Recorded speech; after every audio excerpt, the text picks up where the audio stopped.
What's going down, everybody? Welcome back to another episode of Holmes Hobbies Motor Control. It's your boy Josh, aka Coleman, and today we're going to talk about brushed motor break-in. Alright, so everyone's been asking me about this for quite a while now, so I'm pretty sure some of you guys have been looking forward to this because you can learn how to break in your motor properly. That's the big controversy everybody wants to know is, do you break it in water or do you break it in dry? And how do you go about doing so? So we're going to go ahead and try to sum that up real quick today. Basically, you got two different types of motors. You got a serviceable motor, whoop, right here, right? Serviceable. And you can tell that because it's got a removable end bell here. It means all this stuff right here, you can take these screws out and you can remove this. This is a non-serviceable motor. This has no removable end bell. Okay, everything's built in, and when you're done with it, you throw it away. So they're commonly referred to as a throwaway motor, right? They're usually a lot more affordable than these bad boys. Okay, these bad boys cost a pretty penny compared to these. But these bad boys come with extremely high quality, top of the line parts, and these bad boys come with a little bit more affordable parts and definitely have budget in mind without sacrificing much performance though. You still get quite a bit of performance, you just don't get to service it anymore, so you gotta throw it away and buy a new one. Alright, so what are the differences between a dry break-in and a wet break-in? A wet break-in is, well, let's just get to this first. What do I recommend? What does Holmes Hobbies recommend? Holmes Hobbies and myself are both on the same page with this. We both recommend a dry break-in, and it's going to be for very simple reasons, and I'll go ahead and clear that up. But first, let's talk about the wet break-in and why we don't recommend that, and also why people like to do it.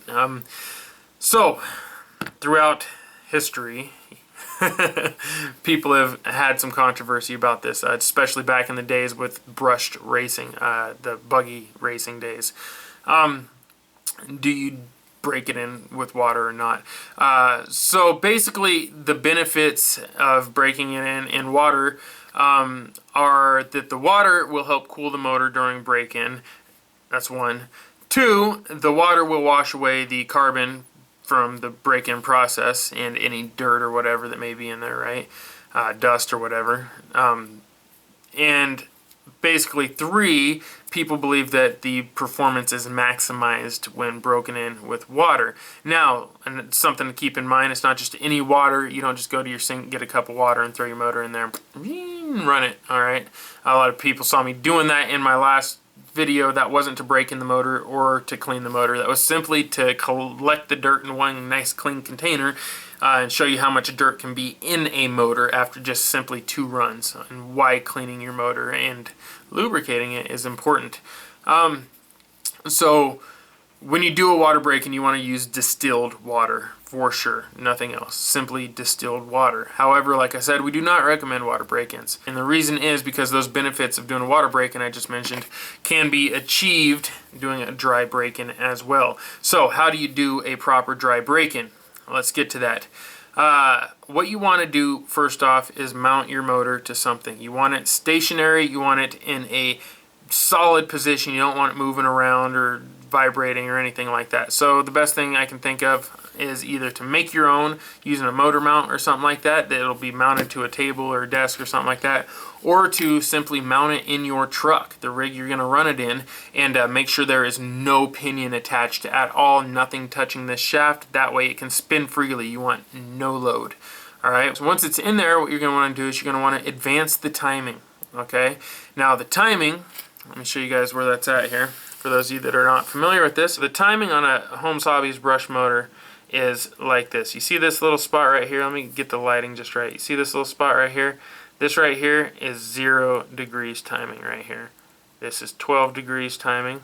This is 24 degrees timing, and so on. Okay, so right now from the factory they all come at 0 degrees timing. There's several ways you can check this. Okay, you should go ahead and get onto the Holmes Hobbies blog if you really want all the details. There's a whole write-up on how to time your motor, or we'll get into it on another video. But what you want to do is you want it right in the middle there, right in the middle. Okay, get it somewhere in between 6 and 12 degrees timing. Alright, so in order to do that, you back those 2 screws out and you twist the end bell just a little bit until it's right there. Okay, 6 and 12 degrees timing.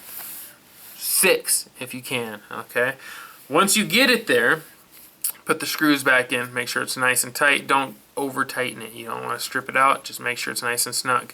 Okay, then what you want to do is you want to, I guess you could time it before you mount it actually, it doesn't matter. But then what you want to do is you want to add 3 volts to this, okay? 2.5 to 3 volts to this. Not 6 volts, not just turn your truck on and let it run.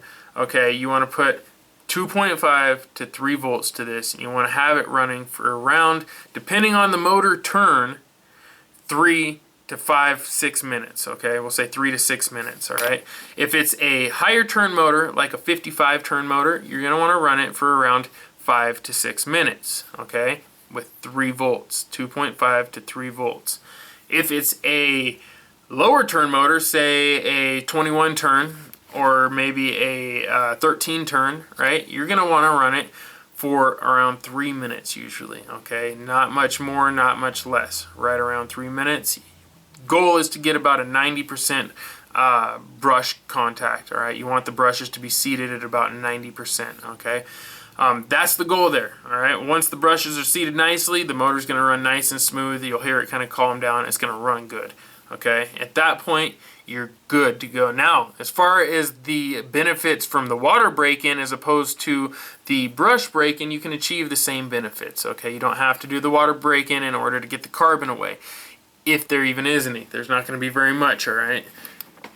Use something like this right here. This is a simple air blaster, right, from CowRC. Jet blaster. Just blow it out. Boom, done. There you go. Now all the carbon's gone. Takes that, what, 2 seconds, right? So your brush is right here, okay? And your commutator, you can see it inside of there, is right there. You see that it looks like a copper barrel inside of there, okay? And there's your brush. And that brush has a spring that pushes the brush into the commutator, okay? And that's where you get your contact, okay? So any carbon that's coming off of that is going to be somewhere right in here. So you can blow that right out. You can even go like that if you want to and blow it out. As far as keeping it cool, these motors are such high quality, you're not going to have to worry about overheating them, running them at 3 volts for 5-6 minutes, all right? Not going to happen. They won't overheat. And if you're in a hot area where you're really worried about it, then you can simply just put a fan on them. Just a simple RC fan, electric fan, something like that. Just run a fan on it. That easy. And there you go. So problem solved. Now you will get more longevity, more life out of your motor from doing a dry break-in versus a wet break-in. Some people say you'll get more performance out of your motor if you do a wet break-in versus a dry break-in, but at the expense of the brushes wearing out quicker. So honestly, I don't think it's worth it. So that being said, I hope it clears up some of the misconceptions about doing a dry break-in versus a wet break-in. Really easy to do a dry break-in. Wet break-in, really, there's not much point in doing it if you can achieve the same things in doing a dry break-in and have a longer lasting motor. So dry break-in all day for me, guys. Dry break-in is what Holmes Hobbies and Extreme Scale Performance recommends. Now let's just touch back on that one more time just to make sure everyone understands, okay? Make sure the motor is solid, mounted to something, okay? Make sure it's running 3 volts, okay? No more than 3 volts. Make sure there is 0 load on it, so remove the pinion, okay? Make sure that you have the timing set to about 6 degrees, okay? You don't want much more than that, maybe up to 12. It all depends on how you're gonna run your motor. Do your research on timing, okay? Make sure it's lubricated. Always lubricate the bearings. And that being said, you should have a motor ready to rip, okay? I gotta get off here. We're gonna go ahead and talk probably on the next one either about the components of the motor in a little more detail, or we're going to talk about how to maintain the motors a little bit better. I'm going to go in more detail about that. It's very important that everyone understands when to cut the comms, how to cut a comm, when to change your brushes, all that type of stuff. So we'll get into that type of detail as well. Hopefully this video is helping you guys. If you got any questions, you know what to do. Leave them in the comments, and hopefully I'll get them to you in the next video. Yeah, thank you guys for tuning in. Don't forget to subscribe. Share this with some friends. We're trying to blow this channel up every day. You know what it is. Peace and chicken grease. I'm going to see you guys on the trails. Yeah.